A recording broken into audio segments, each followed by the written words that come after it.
I have to make sure when I'm, hey everybody, we're live. Hi. Hey. People Hello. are probably still getting here. When I so in my software, let's see if I can show this. How do you do it? Is it no?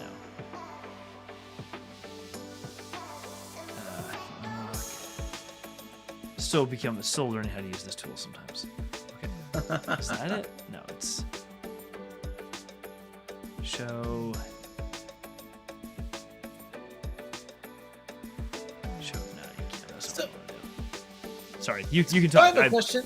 Go for it. Did you have, when you were growing up, were you like a model builder at all? Did you build models? I think once or twice, I think I did. I think my parents or somebody got me like a classic car of some kind. Right on. And I built it. I think I'm starting to realize why now I struggled with it. Is I don't know that I was so into it, and the details, and if it wasn't perfect, things would fall apart or they wouldn't sit quite right. I would get through like 3 or 4 things and then realize that I missed something and didn't pay attention to it, and so it would end up frustrating me, and I didn't want to finish it anymore. So not really. Yeah, not really. How about you? Oh, did I lose you, Brian? There you are. Oh yeah. I by the way, I'm noticing this little skip that's happening to me here. Weird. I don't know what the issue is. Oh, that's not good. But yeah. I don't know what's happening. I normally wouldn't have this problem. I'm gonna go and check around and see what's going on here. It's all good. It's all good. Yeah. Well, we're just getting started. Rich is here. Hey, Rich. Hey, Rich. How you doing? So I had Rich there. I had him throw him up there on the screen real quick. We kind of really dive into it. Hey, buddy. It's good to see you, man. It's like 2 of our... What do we got? Nice. Yeah, so here's what I was going to show you. So you asked about model building. And I said, no, I don't. I was never really much of a model builder. Why do you ask? Oh, so I was asking that question because, and keep me honest if I start to like go in and out here. So I grew up and I had a kind of a similar issue that you did, where I would like the very first model that I got was an SR-71 Blackbird, which I was very young and I like did not know what the SR-71 was, and but I got it, and I got it from my Uncle Walter, and he said, "Oh, you're gonna have a lot of fun with this. It's gonna be great." And my next door neighbor, Kevin Grosskopf, he was a prolific model builder, and in fact had built like a bunch of Klingon birds of prey that had like attacked a Federation starship in Star Trek. See, Rich, we're starting out with Star Trek, and then he made the model look like it had been destroyed, and like used like 3x5 cards to like make it look like there were decks and everything. Like, it was really cool. That's wild. And so I got the SR-71 kit. I opened it up, and I'm like, man, this is really hard. This is actually like crazy hard to build, and it's just like what you're saying. Like when you're a kid and you don't have the patience. So I thought it would be fun if I could like find a way to like, because I ended up trying to build several models growing up. Like I think I built like an X-Wing, and I built an Enterprise. I built a bunch of different things, and some of them were great and some of them were just garbage. But I've been like thinking like I really want to try to do this. Like I want to try to get into the things that I enjoyed building, especially in like kind of the miniatures that we would see in like the Star Wars universe. And so I found this, and I'm like kind of super excited about it. Lego makes these little like architecture. Let's see if I get that right. Yeah, makes these little architecture things, and we are not sponsored by Lego. That's not the goal here. Although Lego, if you want to send me any more of these architecture kits, or Jeff, feel free to. But I'm like kind of super excited to be building this, and for it to appear behind me soon one day. I don't know if this is like a thing that all people who grew up in the 80s and saw these things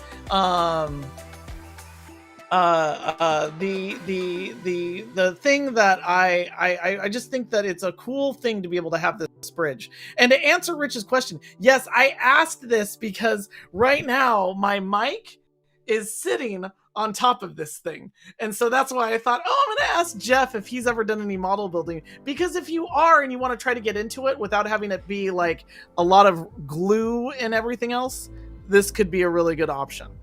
Yep. I've seen those on the shelves before. I've never thought about picking one up. I've also seen, not by Lego, but some others that they do like cut metal. It's like skylines or other objects you build that are like assembling these like thin sheets of metal that they've put together that are basically like building Legos, but putting them together in 3 dimensions and you connect them up. I've seen those a few times. I've never done one, but I've seen this. I'm like, that's kind of interesting. You know, I love Legos. I absolutely love them. Actually, I got a Star Wars set back here. I still haven't built because I've just been a little bit lazy about it. I know. It's hard to find the time. I'm not joking around. Like I have had this since Christmas, and I keep saying I'm going to sit down and build it. And then I was just determined to make sure that I brought it up in this call so I could use it as a backdoor reference to Star Trek.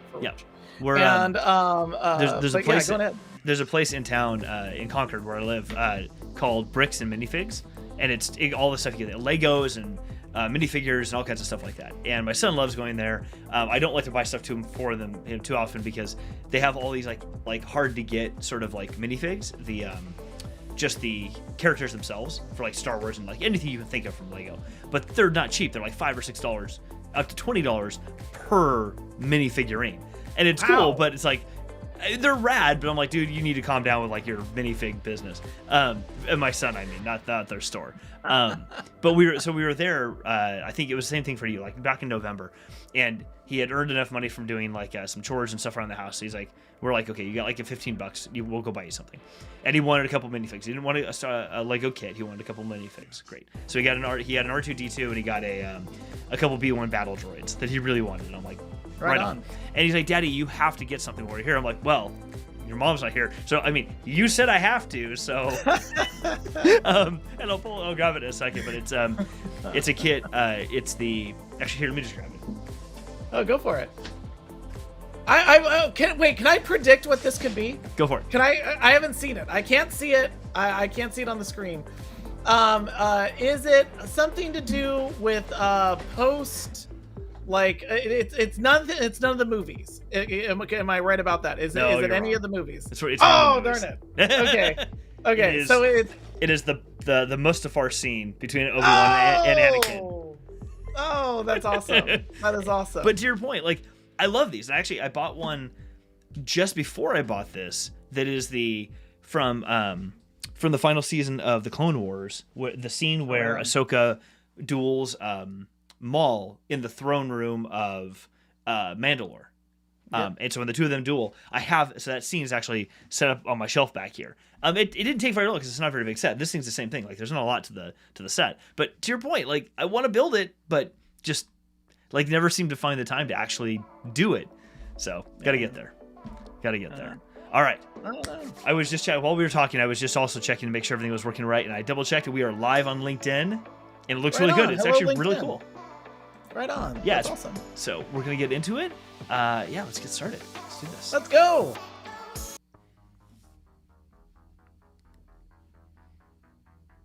And by the way, for anybody watching, for everyone watching now and before, we were changing up the music a little bit. So I did something fun. I don't know if you know. Oh, I saw that. I saw that right away. Yeah. I was like, because I thought it was our whole background, and then the previous screen, I thought the whole background was moving, and then I realized it was just your side. I feel like it is a visual interpretation of lightsabers. Yes, it's not just for looks. So I have a good story. It's got a Star Wars reference, and I have a good story for you about lightsabers too. And I think this all plays into the topic we're going to get into tonight. Let's do it. Anyway, so I signed up for a new subscription to a service called Uppbeat.io.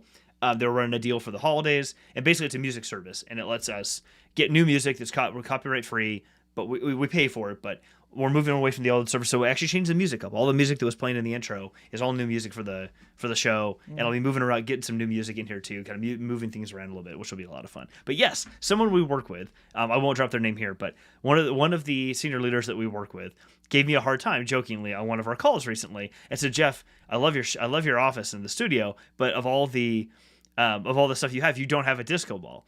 And I'm like, well, challenge accepted. And so I went to Amazon and I picked up, sorry, technically a party light. You can see it down here, but it arrived. And I said this to my wife. I'm like, oh, I got my disco ball. She goes, Jeff, that's not a disco ball. It's a party light. I'm like, you shush yourself. I'm calling it a disco ball because it makes me happy to call. And so I, after I got it set up, I recorded a short video for this person and sent it over to him and said, hey, listen, just so you know, I have a disco ball now. And the person just replied back laughing hysterically. And Rich, I'm trying hard, buddy, to like reproduce your vibe on Sundays, but it's not the same. Sunday Night Live, it's not the same. It's not nearly as cool, but it's something. Yeah. Oh no. I like the merger of these two worlds together. It is. I like it a lot. It apparently can even sync with music. I haven't figured out how to do that yet, but the little remote control it comes with lets me actually sync it to whatever music I'm playing, so it'll sync to the vibe and stuff. I just need to figure that out. Okay. If there is a product placement that I can also throw out here in addition to Lego, and again, Philips, if you want to send any of this stuff over, I am a really big fan of the Philips Hue stuff, like all of their lighting and everything. That's what the strips are behind me here. Love it. All of these lights that are around me, all Philips Hues. The light that's right here is it's Philips Hues. And the thing that I really, the red light that's above me, I don't know if you can see that it's a red Philips. And so one of the cool things that I've done is that I've gotten that HDMI adapter, and it's really cool with Star Wars. I have the lights on the back of my TV, and when things are, it extends the surface of my screen, and so it has all of the lights, like the kind of the lighting that's around something. So when you are on Mustafar, for example, it's just red and gold, and it's just blowing all this. Yeah, it's just like broadcasting all this light, like all over all over behind the TV, and it makes the whole room feel that way. And then when the lightsabers strike, the lights like flash too. Oh, that is wild. I cannot recommend this enough. And when I had first seen it in like a magazine, I thought this is not cool. And then Woot had a deal where you could get this thing, and I was like, I'll give it a shot. I'll see how it works. And everything that I've used it on, from Star Wars movies to video games to just regular like football, it's awesome. It's really cool. So yeah, all about the lighting. That's awesome, dude. So if you send me that link, I will drop it in our descriptions on all the different platforms. I will. This is at, so anybody who wants to go look at that, because I want that. Now I want to get that for like behind my TV for when watching movies and things like that. It's really cool. So I mentioned getting kind of into the topic a little bit tonight, and you can see it up in the corner jump there. Right in. We're going to get right into this, and I'm curious how this is going to go. It's going to be really interesting, but something with this is what this came from. So my lightsabers are right here. I finally brought them back into it. I have two lightsabers now. I think I told you. There's the Star Wars, the Disney one, and then this one that I bought with a little gift from work. It's a little bit lighter. It's thinner. This is like metal. It doesn't vibrate. It doesn't shake quite as much. But it when you... Oh, battery's probably dead. Oh, yeah. Battery's dead. It does play music and stuff, though. There's a speaker in the bottom here that it plays from that actually has a fair amount of really cool. Like depth to it. I'm not joking around. Ooh. Oh wow, that's pretty awesome. Okay, turn this off. Come on. Oh wow, that's awesome. Yeah, it also it does effects. I don't know why the music's still playing, but it does effects when you push the button, so you can pretend that it's like. And if you hold it for a little long, it is it like you're impacting two lightsabers. Oh, that's awesome. Yeah. Now let's see if I can just get it to shut off. Come on. I will say I have not turning I off. I have a handful of lightsabers from when I was. I'm gonna mute myself while you talk. Oh, go for it. So I've got a couple of lightsabers myself, and I've got one that was given to me as a gift from when I was younger, and it is one of the original ones that it's the original like Luke Skywalker one that you had to put like D batteries in, and it like flung open. And so it wasn't any of the fancy stuff. And then when I took my daughter to Disneyland, they were selling lightsabers, and she was super excited, and we bought one for her there. And then I've got the Anakin Skywalker kind of like toy lightsaber. What's funny is that there's a whole like industry that powers this kind of stuff. And I always think it's when I was a kid, there's all of this like technology now for lightsabers. I think it's so cool. I feel like people are almost spoiled by it now, that like my kids just have these awesome lightsabers now that when you activate, it shoots the light up. It's just so cool, looks just like yours. And I always think, man, like what I would have done for that. My friend Brian had Darth Vader's lightsaber, and it was like that kind where it looks like the old movie theater style, or the people that are in the airport at the airport, like guiding in the planes. Yeah. And then I had a green broomstick. I know I've talked about this in like other shows, and that's why at the end of Last Jedi, which by the way I just recently watched, and I was like, this is a solid movie. I know it gets a lot of flack, but this is a solid movie.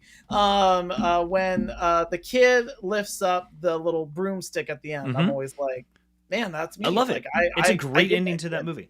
It's a fantastic ending. I'm right there with you. But again, you brought up the lightsabers though, because it ties into our topic. So here's why. And sorry for the technical difficulties of I couldn't turn the music off. I don't know why I couldn't. It was so loud over here. So loud. Anyway, so I walked out of my house into the backyard, and I'll tell you the reason why I did this. I've completely foobarred something. I walked into my backyard. I'm like, these have been in the garage. I should probably bring them back into the shed. And as I walked in the backyard, I'm like, I'm going to swing it around a little, and I swung it around, and we have hanging up in our yard, draped across the yard, those like outdoor patio lights that kind of hang down. You see them like in brewery patios and stuff. And I pop!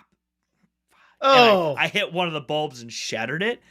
Which, okay, but it put glass all over the ground at night, and I can't see. And we usually let our dog out at night to go to the bathroom. I'm like, babe, can't let the dog out. Dog's going to the front yard. I'm like, But the reason I bring this up is it's a very real object. I swung it around. It hit something. I broke something. That was dumb. But it leads to something I was watching earlier. It was on TikTok. And if anyone's not following her, look up a gal named Michelle C. Smith. Is it Michelle Smith? Mm-hmm. She is a, let me make sure I mute this. She is a stunt woman, and she does two things. She's a stunt woman, and she's an actor. She also does baton twirling. So she does a lot of baton, teaches people how to do it. And she does a lot of it like with just batons, but also does it with lightsabers, buys these lightsabers and does it. And she is stellar to watch. There's actually a video on the internet you can watch of Daisy Ridley being like, who is Michelle C? Like, cause someone tweets her like saying, watch Michelle C. Smith. And she's like, who is Michelle Smith? And a video comes up of Michelle in her studio doing this whole routine, like acrobatic routine with it. And Daisy Ridley's like, oh my, who is this? It's amazing to watch. So Michelle did a video, and she posted up a comment on TikTok of somebody saying, someone needs to tell you that lightsabers aren't actually real. And if you were really doing this lightsaber, you'd be hurt. Like, you'd be cutting arms off and scratching your back. And I don't know. She was like, wait, really? They're not real? So you mean when I grab this and she does this whole spin it, and if I scratch my back, it would clearly she's like, clearly you're the authority. Like, they checked with you first to make sure, because they're not real. I'm glad that you're the authority here to tell us that lightsabers aren't real, but I'm going to keep doing what I want because it is real, and screw you, basically. And it made me feel good. So I wanted to record a video because I walked out in my backyard, and the first thing I was like, I'm swinging my lightsaber. I went, whoop, pop. Crap. I'm like, well, it is real because I just broke a light bulb with it. And it kind of, for me, it was like this hilarious moment of like, I don't want to use the word stupid because that's a bad word in our house. I've taught that to my son. We don't call people stupid. That's a bad word.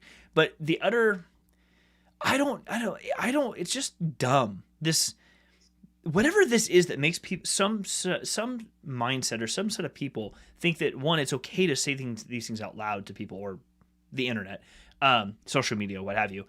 But to sit back and like to dog on somebody else for enjoying something that they really love to enjoy.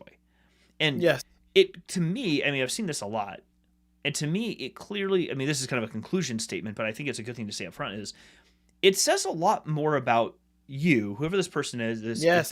this ethereal person is who is hating or giving someone else crap like lightsabers aren't really real. And like, you should know that if you're, so be careful when you're trolling around because that's not really how that would work. It's like the fact that you're getting on someone's case about something that is, I know they're not real. Star Wars isn't real. Like, Yeah. it's fantasy. Jedis aren't real. The Force isn't real. It's not a real thing, but I still love it. Don't get on my case and make me try to make me feel bad. It's like that says more about you as a person than it does about me and my geekdom for something, or Star Trek, or The Witcher, or The Wheel of Time, or insert Aragon, or any other thing that you love, whatever it is.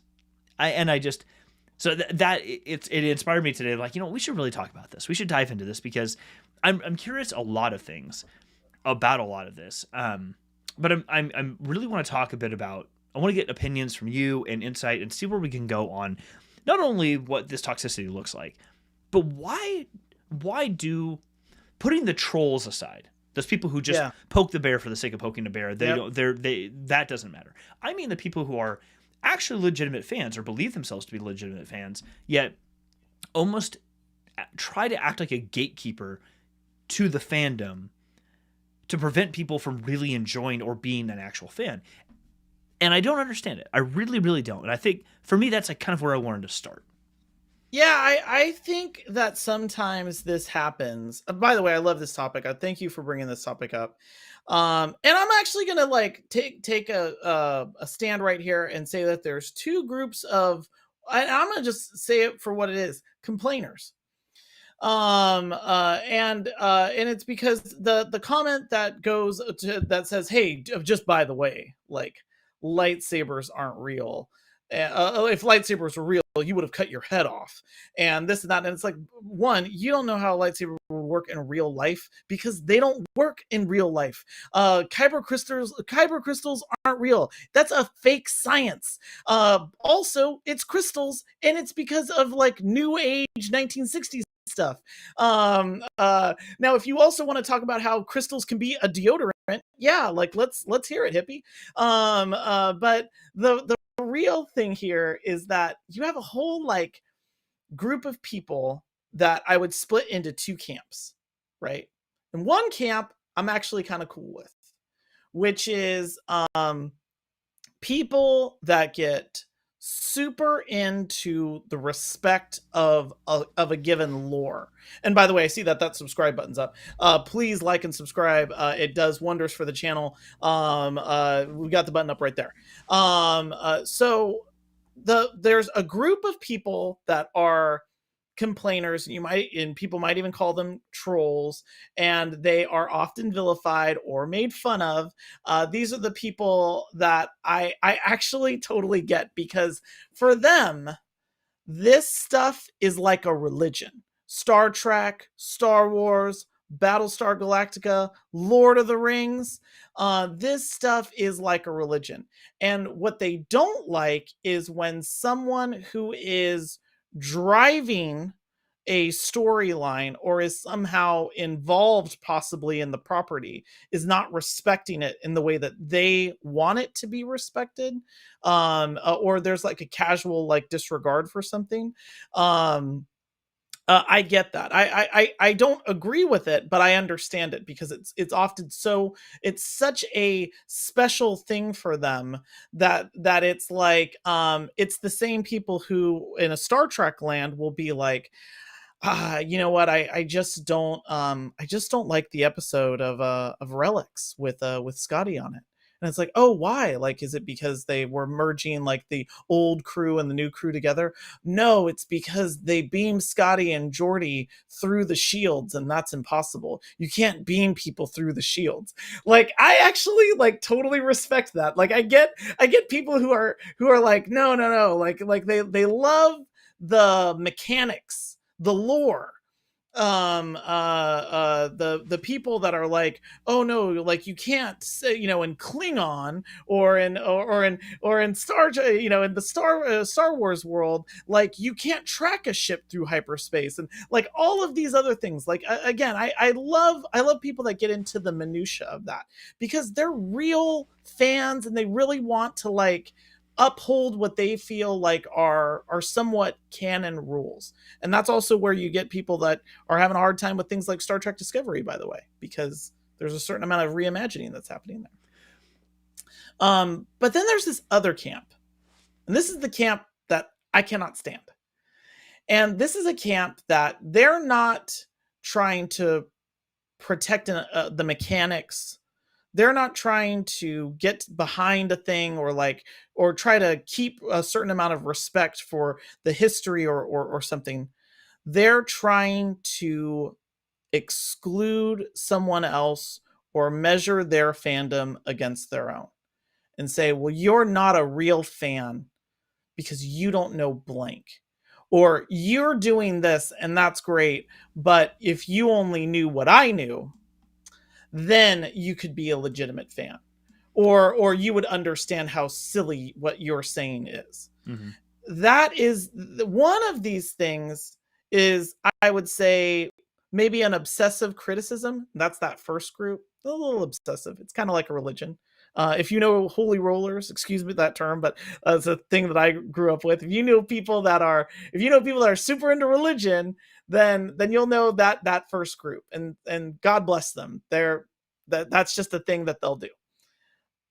The second group, though, isn't obsessive about the material. They're obsessive about making you feel bad. They're obsessed about making themselves feel bigger. They're obsessed with excluding you at their and making themselves a more important figure to you. I am superior to you. Let me go and explain to you why. And by the way, you'll see the exact same people also in religion. Oddly,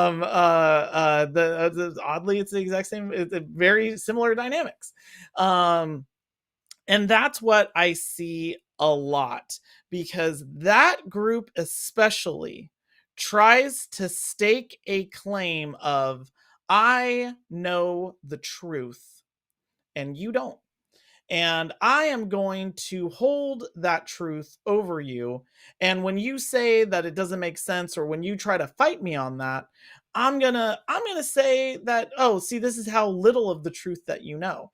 Whether it's oh yeah, like lightsabers, because the plasma stream bends back so hard and there's no balance to the weight of the hilt to the blade. I mean, obviously you would be cutting your head off. And it's like, one, don't you hear what you're saying? This is it's a fictional thing. You're going crazy over someone who's just like demonstrating some really cool things on TikTok. Like, let this go. This is you're fighting the wrong fights. You're fighting the wrong battle. Just so, and the only reason to do that is to try to make someone feel less than. And that is the heart of criticism that I've seen, especially lately, with the book of Boba Fett. There's legitimate criticism of the narrative structure. There's legitimate criticism of characterization. And then there's this brand new set of people that are all the same. And they just can't wait to be like, if you like this, you're not a real fan, and here's why. It's hard to come after what you just said, because everything you just said I agree with. It's the second group that you're mentioning, the ones that are, we can use the word toxic, Yeah. they're gatekeepers. I don't know that they think about it. That's a good point, Joanna. That's a really good point. Fundamentalism. I think that's a really interesting way to describe that. It's they're gatekeeping, and I wonder. I don't know this, but I'm kind of like thought experiment. I wonder if some portion of them are probably people who are just because of their mentality, they find pleasure for some reason in making somebody else feel less than. And I kind of wonder if it's, I don't know that it's even making someone else feel less than. I kind of wonder if it's more of they want to feel needed, and the way that they are Yes.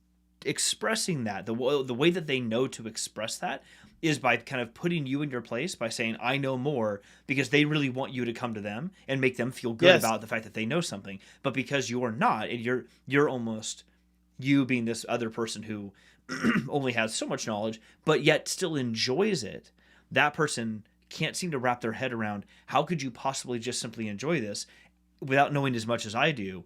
Something is wrong here. There's no way you could just enjoy this. I couldn't enjoy it without only knowing that much. I had to know all of this. So I'm going to make you feel bad because you need to come to me.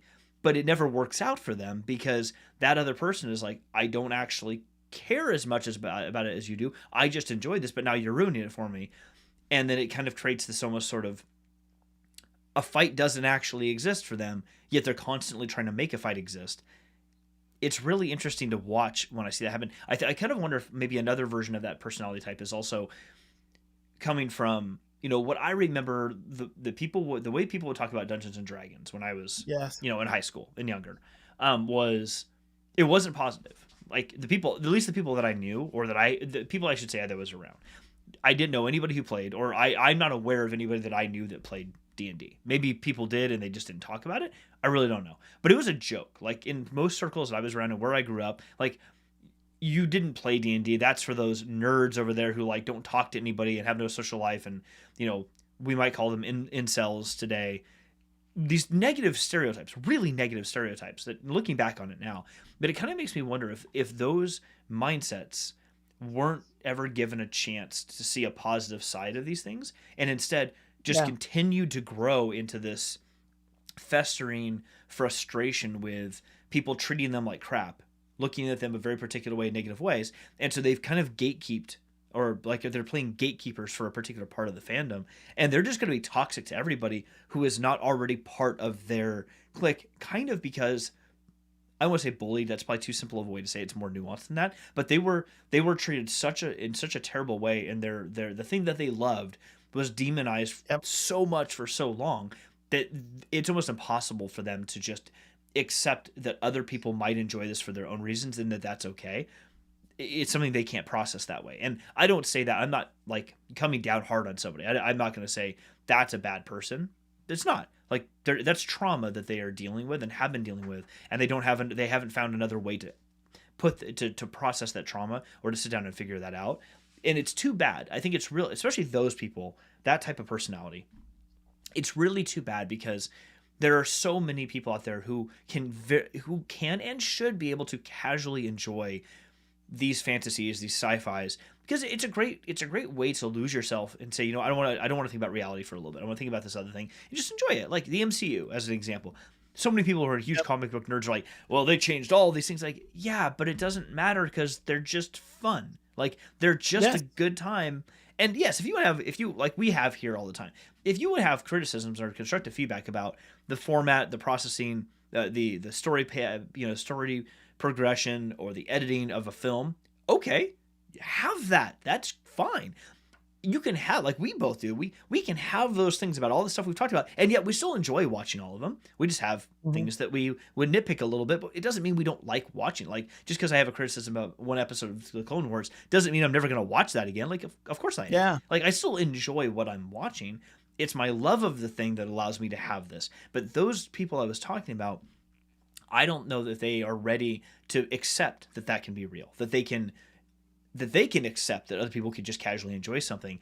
Their criticisms, to your point, it's almost, I don't want to make the word religion sound bad, because I think, let's go with what Joanna said. I think the word fundamentalism is probably a better way to describe it, because I don't want to put a dark side I don't want to put a blanket on top of all religion that somehow like, they've almost made it their religion and they've made it hard. And like I think you said it better than I could, but those types of people really, they can't seem to break themselves out of this fundamentalist idea of like, it's gotta be this way. If you don't see it the way that I see it, how could you possibly really be enjoying this thing? Because they can't see it from any other perspective. They only see it from the perspective of, I was in this at a point where it could only be this. So how could you possibly enjoy it if you're not also into the thing in the way that I am?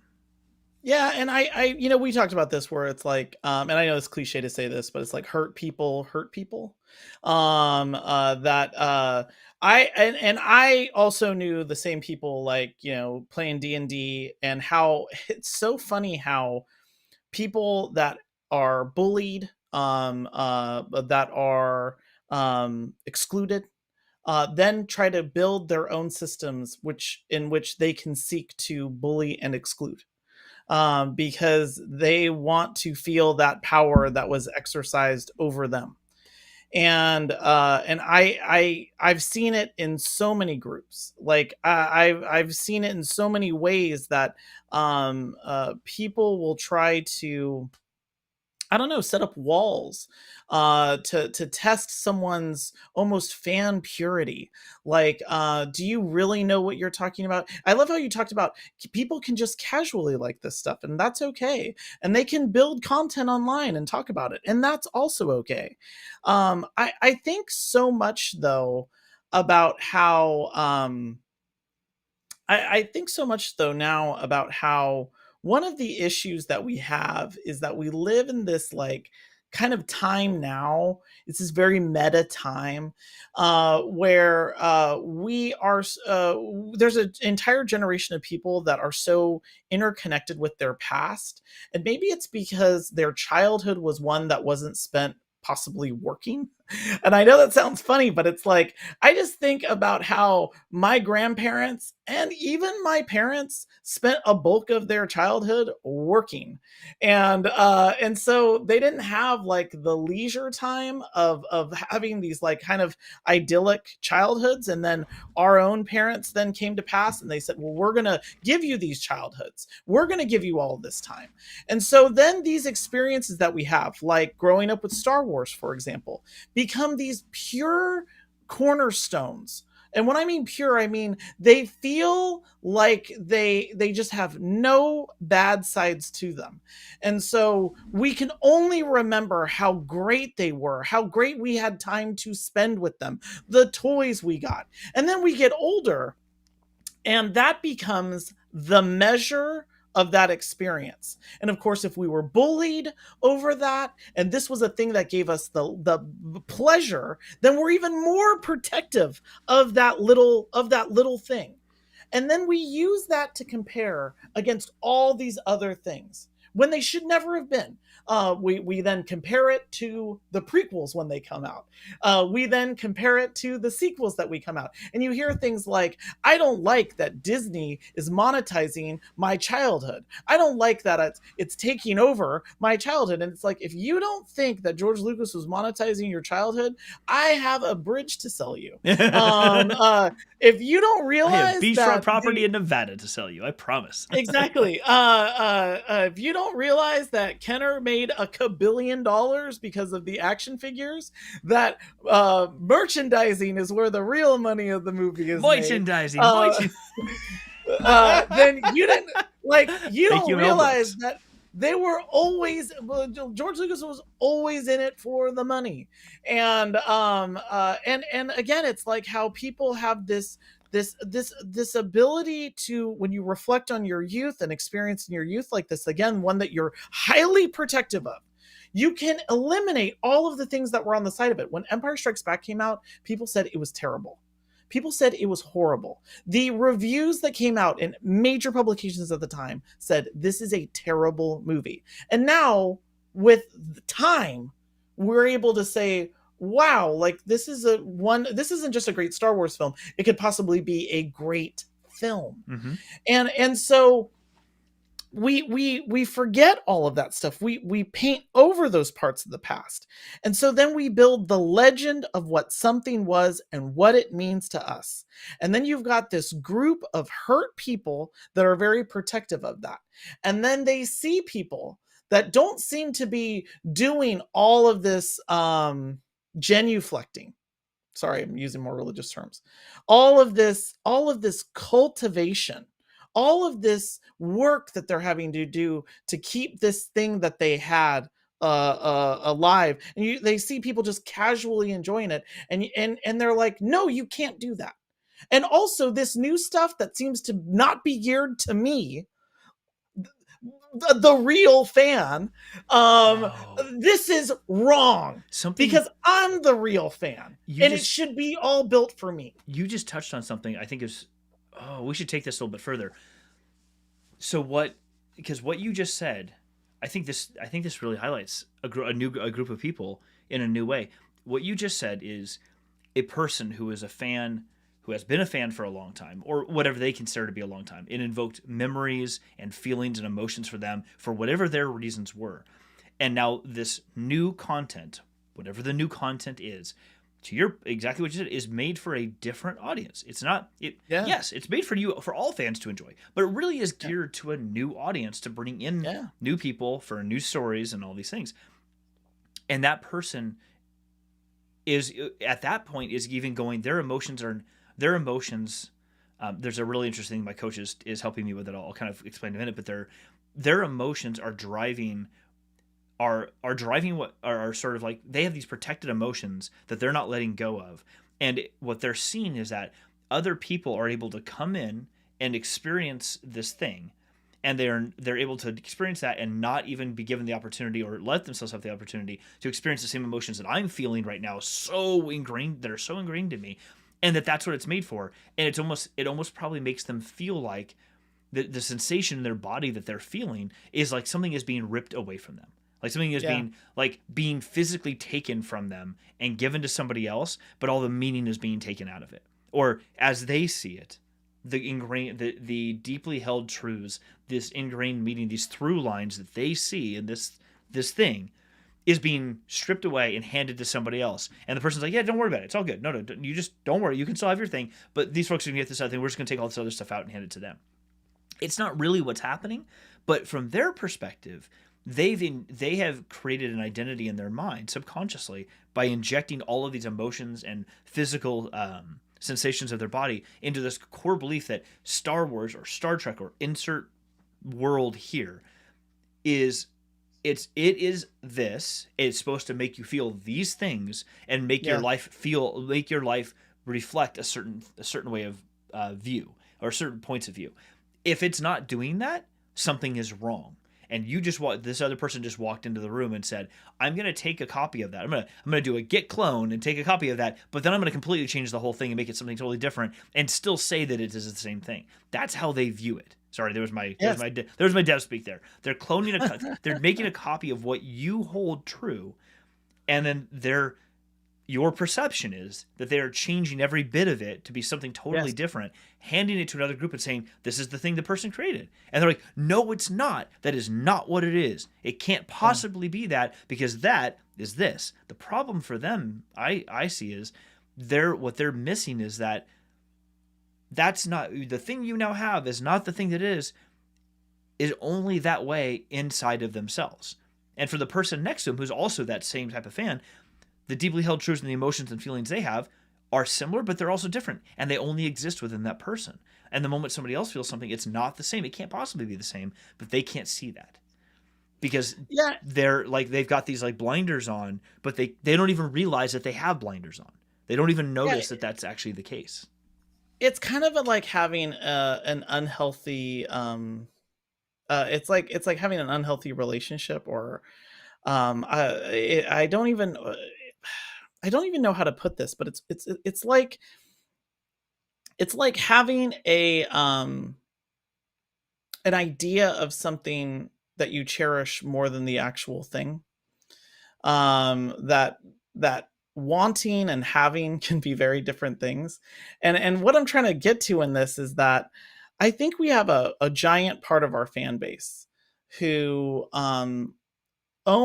feels like they own, and this is in a lot of fandoms, by the way. This is like Star Trek, Star Wars, everywhere. Like there's this fandom is everywhere.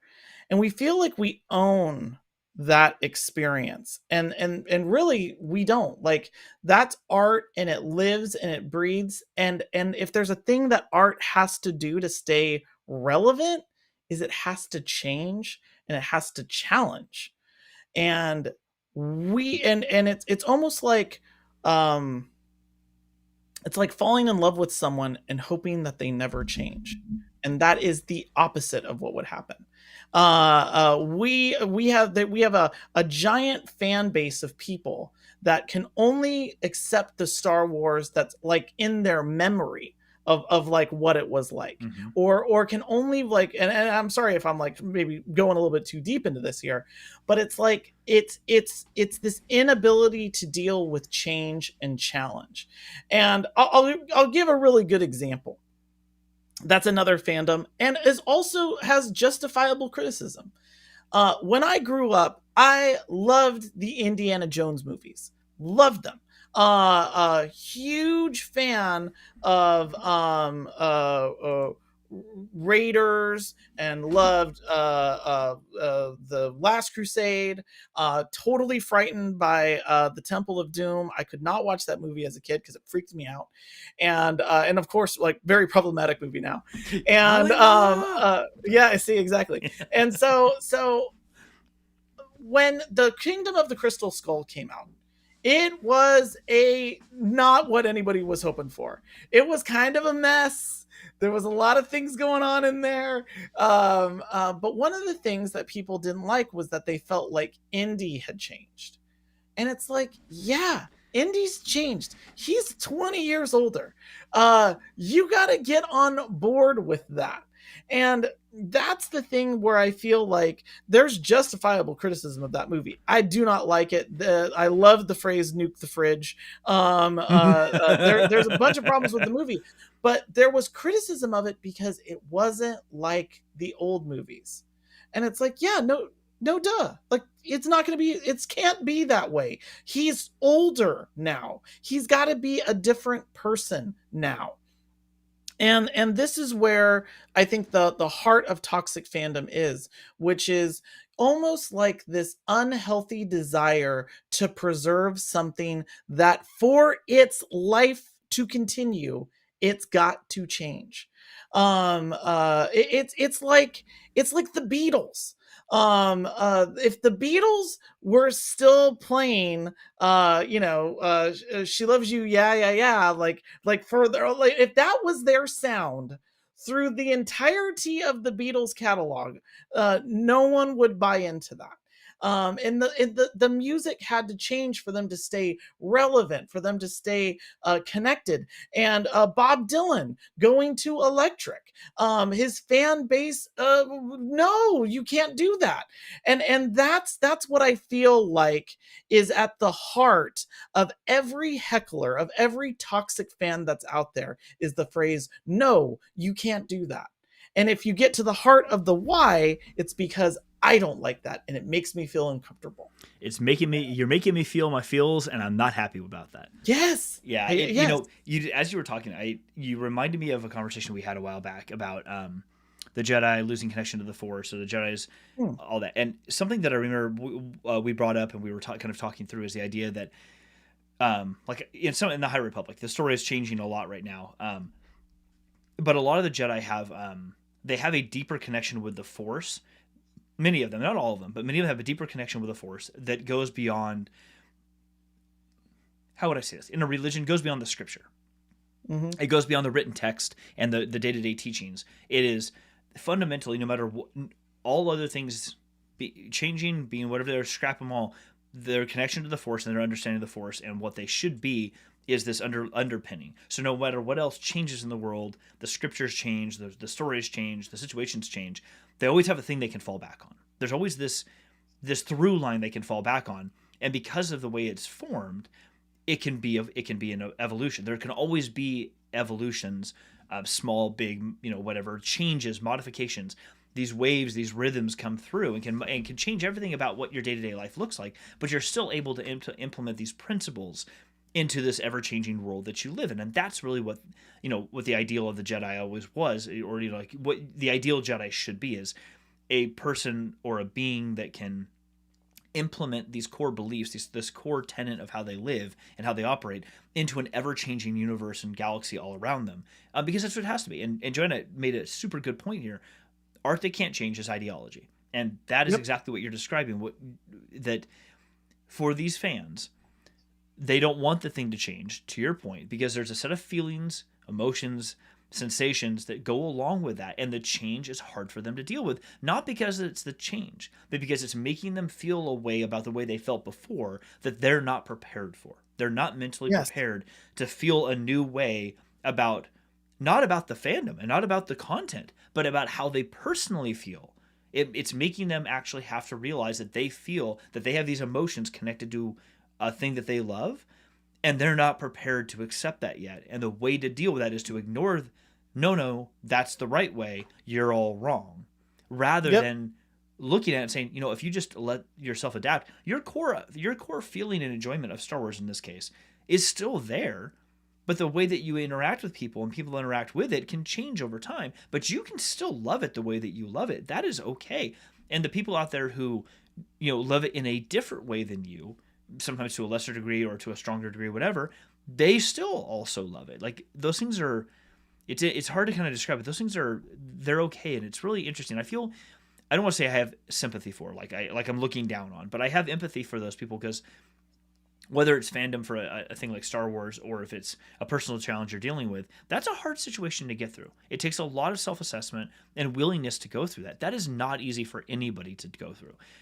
You have to be willing to see it, and then you have to want to do something with that information. And it's not, we can talk about that, anybody who's been through therapy and you're working through these things, or you're neurodivergent and you have those sorts of challenges. It's something you have to accept, and you have to want to accept it. And so I feel it's got to be really hard for people like that. Now, there's the other group out there that are just toxic for the sake of being toxic. And I'm going to say it. It'll be my hot take for the show. I'm just going to say it.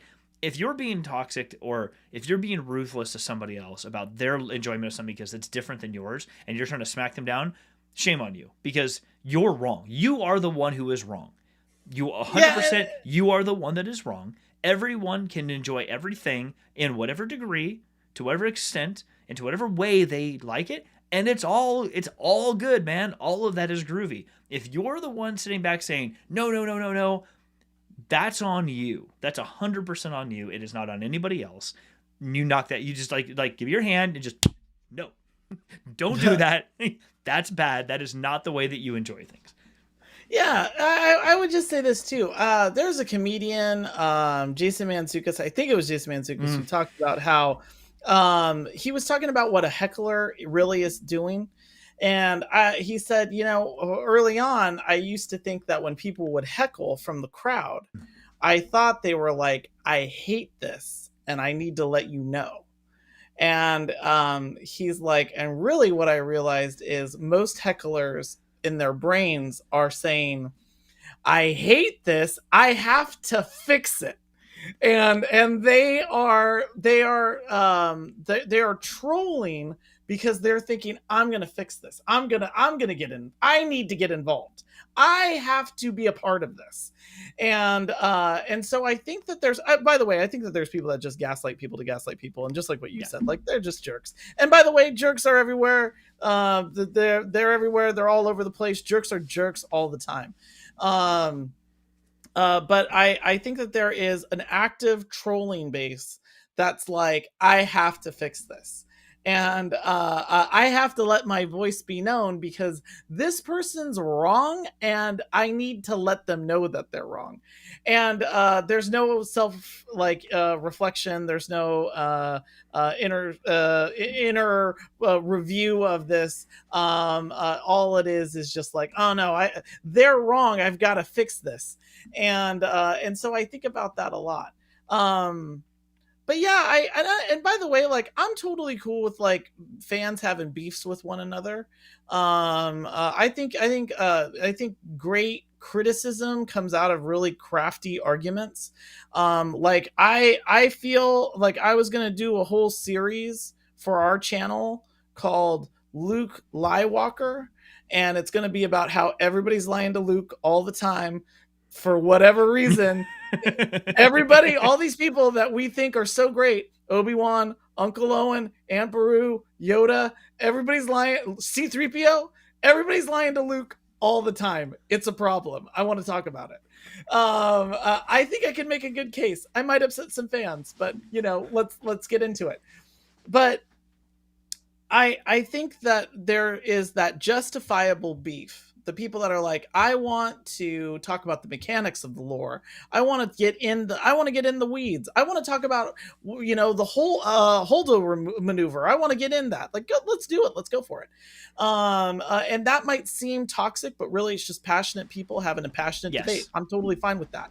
I think what you're saying though is exactly that other group that I don't like, which is just like, I just want to be a jerk to you. I just want to put you down so I can lift myself back up. Or I've been bullied and I want to bully you on this because how dare you join this community? I'm the community. You don't get to be a part of it. I had to suffer to get here. And now you can't do that. And by the way, that type of toxic fandom that doesn't have that allowance, that's in a lot of places, and it's also in sports. You see it a lot in sports. And I'm not talking about people complaining about front runners. Everybody hates front runners. I don't like front runners. And if for those of you who might be saying, what is that? A front runner is someone, it's like jumping on the bandwagon when a team's doing great, and then you drive up ticket sales and you're the reason why I have to go sit in the nosebleeds because you're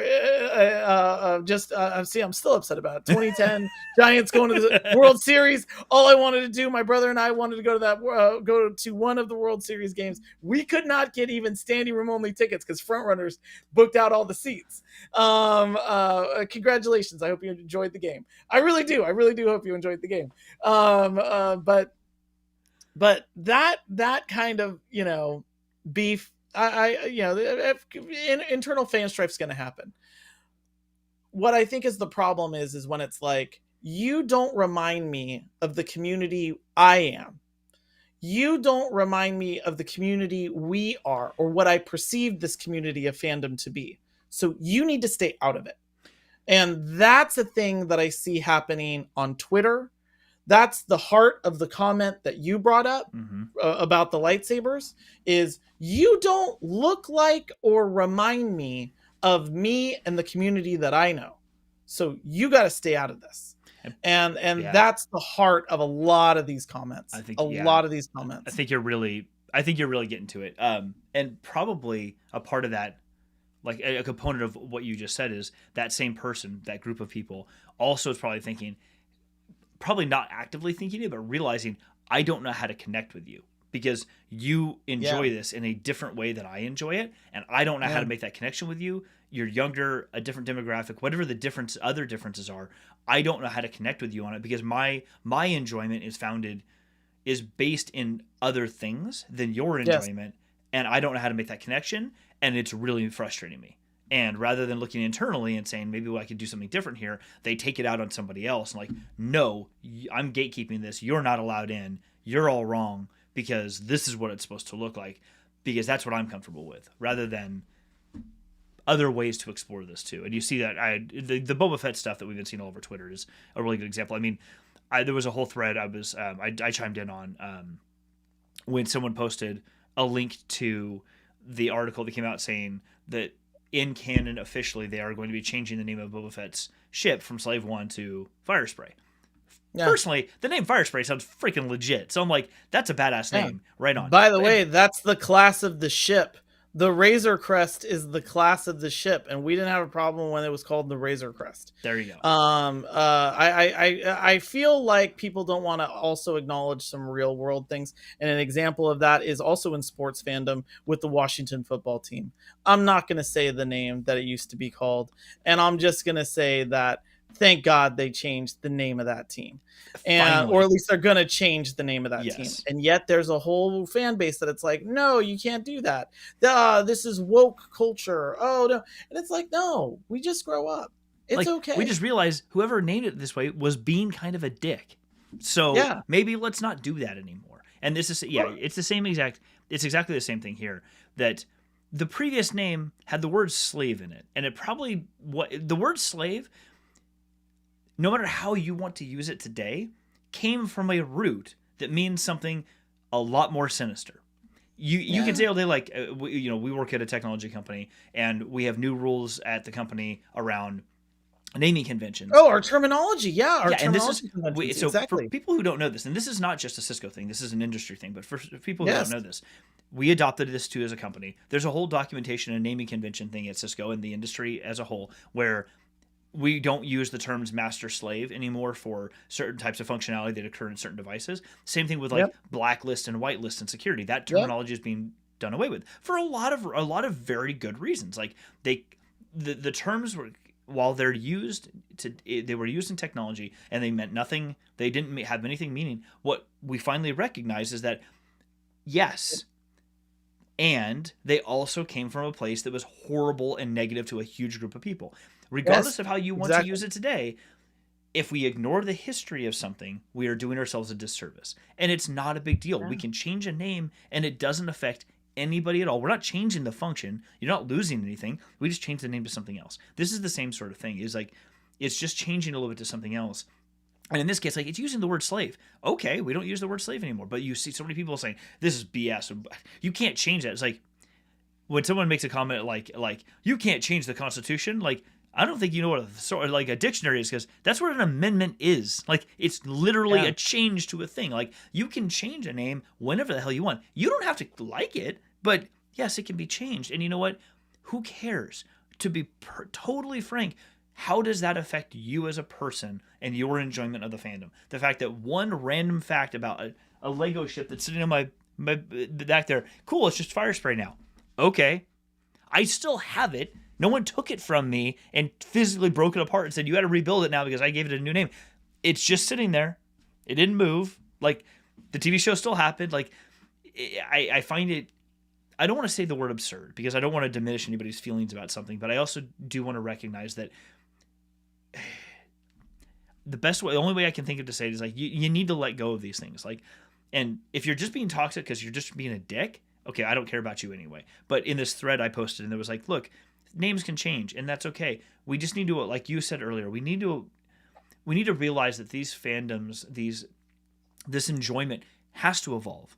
And the reason it has to evolve is not just for the sake of evolution. It has to evolve because if we never changed Star Wars in our topic, if we never changed Star Wars from what it was like in 2000, I mean, obviously it didn't come out in the year 2000, but if we never changed Star Wars from what it was like in 2000, it would be relevant to basically our generation as we're getting older and dying out, and it would be relevant to basically nobody else, except for a handful of small people here and there that might still enjoy that. But it would be diminishing and diminishing and diminishing over time. Look at the fandom for any works of J.R.R. Tolkien. Anything that John wrote when he was alive. Most of the stuff that he wrote never got published. Other people, like his son and his grandson, published it posthumously. Look at how it looks today. There are games, computer games, and tabletop role-playing games, and movies, and TV shows, and all these things being developed. Did Tolkien ever plan for all that? No. It had to evolve to keep up with the audience, the people out there that wanted to enjoy this. And those people wanted more and new and interesting things about what he did that he probably never planned to actually publish, but the decision was made to publish it because that's what people wanted. So you got to give it. And you can't sit. Nobody sits back and says, "Well, I'm OG Tolkien fan. I read it back when I was in middle school in the in the 70s." And wait, you're changing and doing something new? Nobody does that. No, people are like, wait. There's new information about Kenya. We can learn more about, Sindarin elves and the history behind them. Oh, that is right. I didn't know that. We didn't have that information back there. I want to learn about that. That's how that plays out in those worlds. Why can't that be the same for Star Wars? I see it as, I don't even see it as retconning in a lot of cases. I see this as we're now learning more about something that we didn't know about before. These backstories for Boba Fett. Yeah, you may not enjoy the backstory, but it didn't exist 4 weeks ago at all. There was no information about it. Now you're learning something. You may not like the something that you're learning, but you're learning more than that didn't exist before. So yes, to your point earlier, can you have criticisms of how they played that out and how they're building the story? Of course you can. Have them all day long. That's fine. But this is information you didn't have before that is now in canon, and now we get to enjoy it and do something with it. We don't lock people out of it and say, no, don't even make a show about Boba Fett. Why? Yeah. And I feel like it's like, well, the heart of this, hearts of these changes are monetary, and it's like, welcome to the world. You might have been born yesterday. This is a business. Yeah, they don't, It's they're not not doing this called for egalitarian purposes. I'm sorry. exactly. It's not called show charity. It's called show business. And that is like that's like where this comes from. Hmm. And again, I almost wonder if it's just because like now we're like such a consumer culture that it's like we consume, you know, we eat it, and then we're done with it, we're done with it. It's like how I think about how it wasn't 7 years ago, well, not even 7 years ago, that if I would have said something like winter is coming, or Vala Margulis, oh man, like people would have been like, oh yeah, I got my winter is coming shirt, House Stark, Lannister pays his debts. And then we were done with that fandom. And not just because season 8 was terrible, which it was. It was that we like consumed it and then we were done with it. And I feel like because, and maybe it's because there wasn't so much easy access to media in the 80s and even in the early 90s.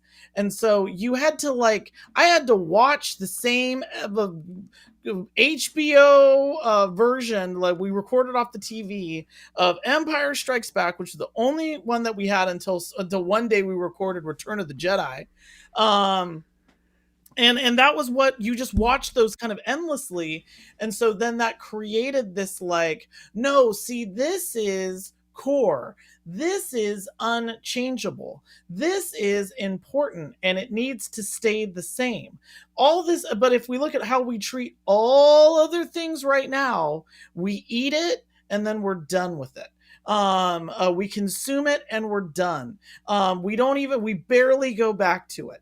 What's the term now? Binge. We consume it as fast as we can, and now it's behind us, and we don't need to go back to it anymore. I was talking about how I was rewatching WandaVision, and someone was like, "Why?" And I was like, "Oh, it's just like a really cool series." And it's because no, but aren't you going to see are you doing that because of Multiverse of Madness coming out, because of what happened with the Spider-Man movie? And I was like, no, I just wanted to watch it. And I think that's we move through this stuff so much, so these things that we couldn't have moved through, these things from the 80s, Ghostbusters, they start to become a tenet of these were the great days. This is where the magic was. And all this new stuff, it's less than. But it's not less than because of the artistry. It's not less than. It's not, wouldn't even say that. It's that we're different. It's not different. You know what? That's totally, we're different. And I know we got to wrap up here in a second, but so we bought the newest Ghostbusters movie so we could watch it. I didn't want to wait for it to be out for rental because I need to consume it. I had to see it, but we watched it. I thoroughly enjoy it. The new Ghostbusters movie that just came out. I mean, the one that came out a couple years ago was hilarious and great too. I loved it as well. This one was fantastic. I loved it because it is exactly what you're describing. Is if you think that the Ghostbusters movies, the original ones, ended and the movie's like, oh, they're still Ghostbusters and we saw this last movie, and in my imagination they're still just ghostbusting in New York, and time just goes by and they just get old and they're just ghostbusting and there's just ghosts and that's all there ever is and nothing's ever different and everyone thinks the same way and they just, no politics are involved and nothing else happens. That's not interesting. There's nothing interesting about that. Cool, you told some good stories, but at some point it's like, all right, what else though? What else? What's going on? Is there a hero's journey? Is there some tragedy? Is there something? And to watch this new movie, you realize, and that's what they did with the new movie is, yes, there is. Yes, stuff went sideways for them. Life happened. Yes. Things changed. Life happened. I'm not going to give any of it away, but life happened to these guys, and specifically to one of them, and that's what the impetus for this movie is. It's hilarious. The actors are funny, so it's just as funny as it is serious. It's not overly serious. It's not overly scary. My son's watched it a couple times. He's 6. There's nothing really that scary other than there's some jump scares a couple of times, but it's not There's no gore. It's nothing like that.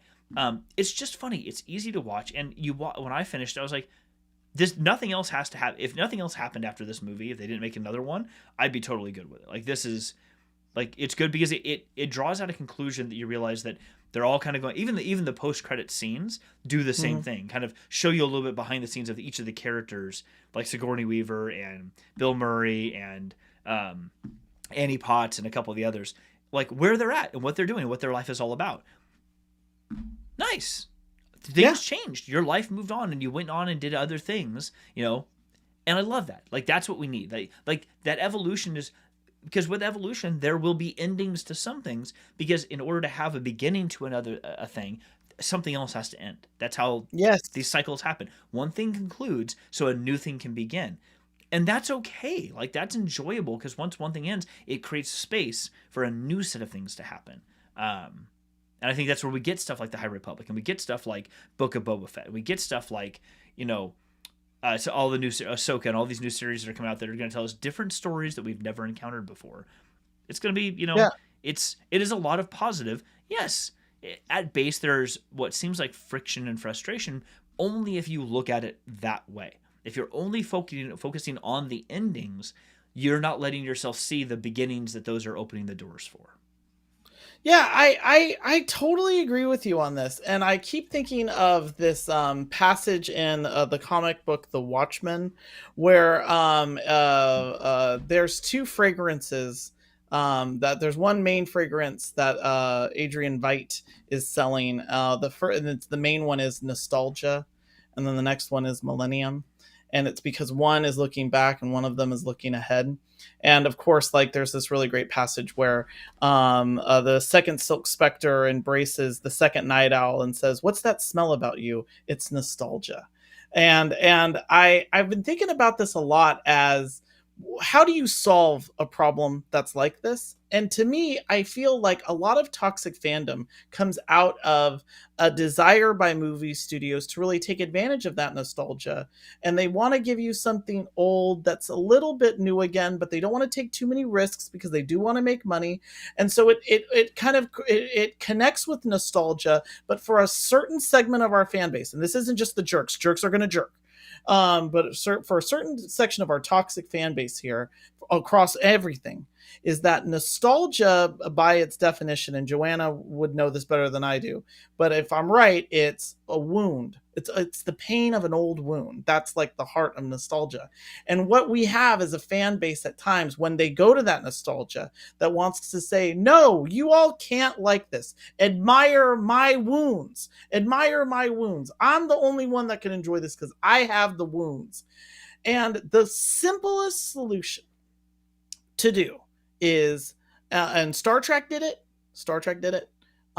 Star Wars has done it, is go forward. Tell new stories. Star Trek The Next Generation came out, and it jumped outside of the old Star Trek, and it built a brand new fan base, and it really built up and out from the original series. So it was brand new. There wasn't someone else who was sitting on the bridge who was from the old series. Star Wars brought us The Mandalorian, an entirely unique and new story that had its own oh, you're a child of the Watch, you can't take your helmet off. All of these things that they invented. And that's where I feel like it's the swapping of those fragrances from The Watchmen. I think it's time for us to leave nostalgia behind and say thank you for all you've done, and go into the millennium, and actually do new things, because I feel like that is where a lot, and I know that that's a risk, because studios want something that's familiar, because familiarity drives reliable dollars. But it's in risk that we find the greatest rewards for art and for fandom. And it's hard to say, I own this, when it's brand new. And I think that's a way that you can kind of start to turn off the toxic fan base. I totally agree. Well, that was awesome. And I know we could probably keep going. I have the whole thing I wanted to say about American Gods from Neil Gaiman and how this totally relates to what you're talking about, but we won't, because we're well into the show, and this is, we're not going to stop the haters from hating. It's not going to happen.